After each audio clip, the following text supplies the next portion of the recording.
மாற்றுத்திறனாளிகள் என பெயர் வைத்த தாய் முத்தமிழறிஞர் கலைஞர் அவர்கள் இந்த பெருமை மிகு வள்ளுவர் கூட்டத்திலே இன்று விழா நடக்குது.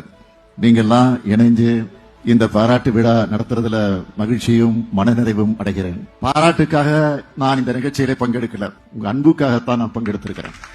என் பிறந்த நாள் அன்னைக்கு காலையில தந்தை பெரியார் பேரறிஞர் அண்ணா தலைவர் கலைஞருக்கு மரியாதை செஞ்சுட்டு கடைசியாக என்னுடைய மனம் முழு நிறைவு எப்பொழுது அடையும் சொன்னா, இங்கே அருகில் இருக்கக்கூடிய மாற்றுத்திறன் கொண்ட பள்ளி குழந்தைகள் பயிலக்கூடிய சிறுமலர் பள்ளி அவங்க கூட இருந்து அவங்களுடைய புன்னகையை வாழ்த்தா பெறும்போதுதான் அந்த நாளை எனக்கு முழுமை அடையும்.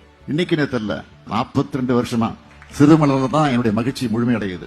அதனாலதான் தலைவர் கலைஞர் வழித்தடத்துல மாற்றுத்திறனாளிகளோட உரிமைகளை நிலைநாட்ட தொடர்ந்து செயல்பட்டு வந்து கொண்டிருக்கிறோம்.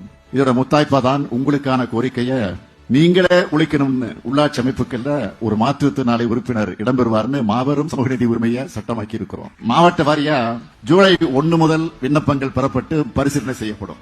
முயற்சி செய்தால் எதுவும் முடியும் என்பதை உண்மையிலே நிரூபிச்சு வர்றவங்க மாற்றுத்திறனாளிகள் தான். உங்களுக்கு நான் இருக்கேன், இந்த அரசு இருக்குங்கிற நம்பிக்கையோடு செயல்படுங்க.